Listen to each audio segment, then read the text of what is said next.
Hello യുവാൻ, welcome back to Xylem learning. It's me Muhammad Shafeeq V K, chemistry teacher. മക്കളെ, എല്ലാവരും on എക്സാമിന് ഒരുങ്ങി നിൽക്കുകയാണ് അല്ലേ? ഇപ്രാവശ്യം നിങ്ങളുടെ സിലബസ് ഒക്കെ മാറിയിട്ട് നല്ല രീതിയിൽ തന്നെ നിങ്ങൾക്ക് എങ്ങനെ ക്വസ്റ്റ്യൻ വരും, എങ്ങനെയാണ് ഈ എക്സാം ഉണ്ടാവുക എന്നൊക്കെ ഒരു പേടിയിലായിരിക്കും മക്കൾ ഉണ്ടാവുക. ഒട്ടും പേടിക്കേണ്ടടാ. നമ്മളുടെ സൈലത്തിൻ്റെ ലൈവുകളും കാര്യങ്ങളൊക്കെ കൃത്യമായിട്ട് നിങ്ങൾ കാണുന്നുണ്ടെങ്കിൽ തീർച്ചയായിട്ടും നിങ്ങൾക്ക് എക്സാമിന് നല്ല ഉഷാറായിട്ട് തന്നെ പെർഫോം ചെയ്യാൻ സാധിക്കും കേട്ടോ മക്കളെ. അപ്പോൾ മക്കളെ, നമ്മുടെ സെക്കൻഡ് ചാപ്റ്റർ ആണ് എലമെൻറ്റ്സ് ആൻഡ് കോമ്പൗണ്ട്സ്, അതായത് മൂലകങ്ങളും സംയുക്തങ്ങളും. ഇതിന്ന് എന്തായാലും നിങ്ങൾക്ക് ചോദ്യം വരും എന്ന് എനിക്ക് ഉറപ്പുള്ള ഒരു ഏരിയ എന്ന് നിങ്ങൾക്ക് കുറച്ച് കാര്യങ്ങൾ പറഞ്ഞു തരട്ടെ. വേറെ ഒന്നുമല്ല, നമ്മളുടെ മെൻ്റലീവ്സ് പീരിയോഡിക് ടേബിൾ, മെൻ്റലീവിൻ്റെ പീരിയോഡിക് ടേബിളാണ് ആ കാര്യം എന്ന് പറയുന്നത്. ഓക്കെ, അപ്പോൾ മക്കളെ നിർബന്ധമായിട്ടിടാ നിങ്ങൾ ഈ ഏരിയ പഠിച്ചു പോകണം കേട്ടോ. എന്തൊക്കെ ഇവിടെ പഠിക്കേണ്ടത് സാറ് പറഞ്ഞുതരാം. മെൻ്റലീവ് എത്ര എലമെൻറ്റ്സ് വെച്ചിട്ടാണ് വർഗീകരണം നടത്തിയത്, പീരിയോഡിക് ടേബിൾ ഉണ്ടാക്കിയത്? 63 എലമെൻറ്റ്സ് വെച്ചിട്ട്, 63 മൂലകങ്ങൾ വെച്ചിട്ട്. ഇനിയോ എന്താണ്, ഏതിൻ്റെ അടിസ്ഥാനത്തിലാണ് അദ്ദേഹം ഈ പീരിയോഡിക് ടേബിൾ സെറ്റ് ചെയ്തത്? അത് arrange in ascending order of atomic mass. Atomic mass കൂടി വരുന്ന ക്രമത്തിൽ. അപ്പോൾ അറ്റോമിക് മാസ് കൂടി വരുന്ന ക്രമത്തിൽ എന്നുള്ളത്. മെൻ്റലീവിൻ്റെ പീരിയോഡിക നിയമം ചോദിക്കും, ആവർത്തന നിയമം, പീരിയോഡിക് ലോ ചോദിച്ചാൽ എന്താ പഠിക്കണം? Physical and chemical properties of elements are the periodic functions of their atomic mass എന്നാണ് മെൻ്റലീവ് പറഞ്ഞിട്ടുള്ളത്. പഠിക്കണം കേട്ടോ. ഓക്കെ, ഒരു മൂലകത്തിൻ്റെ രാസഗുണവും ഭൗതിക ഗുണവും അതിൻ്റെ ആറ്റോമിക മാസിൻ്റെ ആവർത്തന ഫലമാണ് എന്നാണ് മെൻ്റലീവിൻ്റെ പീരിയോഡിക നിയമം. ചോദിക്കും പീരിയോഡിക് നിയമം, മെൻ്റലീവിൻ്റെ പീരിയോഡിക് നിയമം എന്താണെന്ന് ചോദിച്ചാൽ നമുക്ക് എഴുതാൻ പറ്റണം.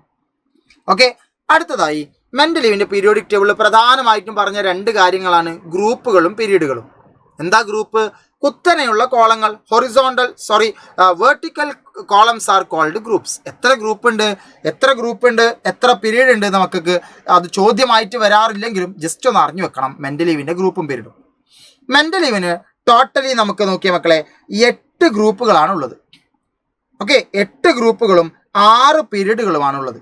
ജസ്റ്റ് ഒന്ന് അറിഞ്ഞു വെച്ചാൽ മതി. അപ്പോൾ പീരീഡ് എന്ന് പറഞ്ഞാൽ എന്താ? വിലങ്ങനെയുള്ള നിരകൾ, അതായത് ഹൊറിസോണ്ടൽ റോസ് പീരീഡാണ്.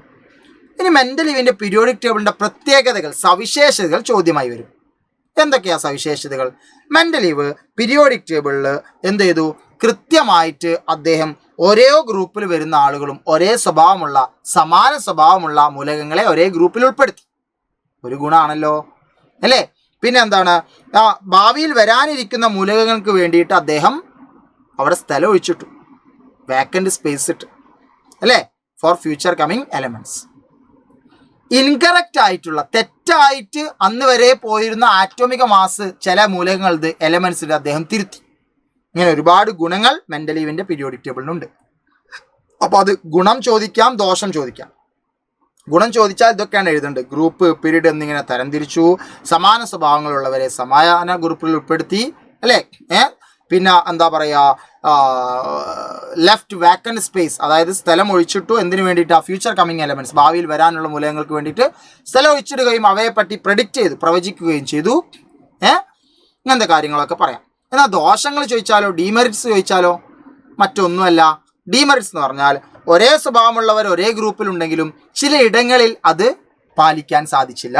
ഒരു എക്സാമ്പിളാണ് ഇതാ നോക്കിയേ. ലിഥിയം, സോഡിയൊക്കെ സോഫ്റ്റ് മെറ്റൽസ് ആണ്, മൃദുലോഹങ്ങളാണ്. അതിൻ്റെ കൂടെ കൊണ്ടുപോയിട്ട് കോപ്പർ പോലെയുള്ള ഹാർഡ് മെറ്റൽ, നല്ല കഠിന ലോഹത്തെ കൊണ്ടുപോയിട്ടു. ഒരു എക്സാമ്പിൾ. അടുത്ത ദോഷം എന്താ? അടുത്ത ഡീമെറിറ്റ് എന്താണ്? ചില അറ്റോമിക മാസ് കൂടി വരുന്ന ക്രമത്തിലാണ് ക്രമീകരിച്ചത് എന്ന് പറഞ്ഞെങ്കിലും ചില സ്ഥലങ്ങളിൽ അത് പാലിക്കാൻ സാധിച്ചില്ല. എക്സാമ്പിൾ ഒന്നും ചോദിക്കൂല, എങ്കിലും നിങ്ങൾ അറിഞ്ഞു വെക്ക്. 121, 127, 126 ഓർഡർ തെറ്റിയില്ലേ? ഇനി എന്താ അടുത്തത്? അടുത്ത ഡീമെറിറ്റ് ആണ് എന്താ? ഹൈഡ്രജൻ എന്ന് പറയുന്ന മൂലകത്തിന് കൃത്യമായൊരു സ്ഥാനം നൽകാൻ സാധിച്ചില്ല. അപ്പോൾ ക്യാരക്ടറിസ്റ്റിക്സ്, മെൻ്റലീവിൻ്റെ പീരിയോഡിക് ടേബിളിൻ്റെ സവിശേഷതകൾ. സാർ ആദ്യം ഗുണങ്ങൾ പറയാം. Elements of similar properties were placed in the same group. ഒരേ സമാന ഗുണങ്ങളുള്ള മൂലകങ്ങളെ ഒരേ ഗ്രൂപ്പിൽ ഉൾപ്പെടുത്തി.